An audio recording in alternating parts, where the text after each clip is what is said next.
Hi friends, is சரி cinema bus அப்டேட்டில் அடுத்தது ஒரு தாறுமாறான ஒரு அப்டேட்டோட வந்திருக்குங்க. ஸோ கூலி படத்தோடைய பிஸ்னஸ் ஒரு பக்கம் வந்து தாறுமாறாக போயின்னு இருக்குது. ஏற்கனவே கர்நாடகாவில் இன்றைக்கி தேதிக்கு நம்ம தமிழ் சினிமா இண்டஸ்ட்ரியில் பார்த்தீங்கன்னாக்கா இந்த படம் தான் அதிகமான ஒரு ப்ரீ ரிலீஸ்க்கான பிஸ்னஸ் பண்ணியிருக்கு. அதே போல் ஆந்திராலையும் இப்போ ஒரு ஆல் டைம் ரெக்கார்டு வந்து ஏற்கனவே பண்ணிடுச்சு. நாகார்ஜுனாவுடைய சொந்த நிறுவனம் தான் இந்த படத்தை வாங்கி அங்கே ரிலீஸ் பண்ண போகிறாங்க. ஒரு பெரிய தொகை கொடுத்து வாங்கியிருக்காங்க. இது வரைக்கும் தமிழ் சினிமாவில் எந்த ஒரு படத்துக்கும் கிடைக்காத ஒரு பெரிய தொகை கொடுத்து வாங்கியிருக்காங்க.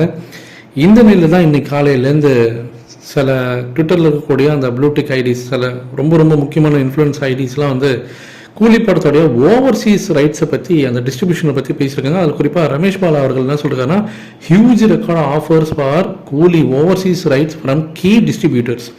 It will be closed soon as the highest ever for Hollywood movie. இது வரைக்கும் தமிழ் சினிமா இண்டஸ்ட்ரியிலே வராத அளவு ஒரு ஹையஸ்ட் தொகை கொடுத்து ஓவர்சீஸ் டிஸ்ட்ரிபியூஷன் ரைட்ஸ் வந்து வாங்க போகிறாங்க. ஸோ சீக்கிரமாகவே அந்த டீல் முடிய போகுது அப்படின்ற மாதிரி போட்டிருக்காரு. அடுத்தது ஆந்திராவில் இருக்கக்கூடிய வெங்கி பாக்ஸ் ஆஃபீஸ் அவங்க என்ன போட்டிருக்காங்கன்னா, Coolie overseas rights are still in the process of being finalised.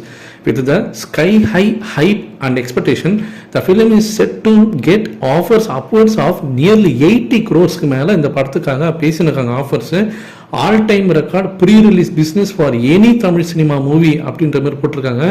So call will be taken soon, சீக்கிரமாக அந்த பேச்சுவார்த்தை வந்து முடித்து சைன் அப் பண்ண போகிறாங்க சன் பிக்சர்ஸ் அப்படின்ற மாதிரி போட்டிருக்காங்க.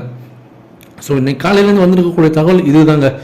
அதாவது ஓவர்சீஸை பொறுத்த வரைக்கும் ஆல் டைம் ரெக்கார்டு இது வரைக்கும் தமிழ் சினிமாவில் தொடாத ஒரு உச்சம். ப்ரீ ரிலீஸ் பிஸ்னஸில் இப்போ கூலி படம் 80 கோடிக்கு மேலே, 80 crores மேலே வந்து பேசின்னு இருக்காங்க. இன்னும் ஃபைனல் நம்பர்ஸ் இன்னும் முடிவாகலை.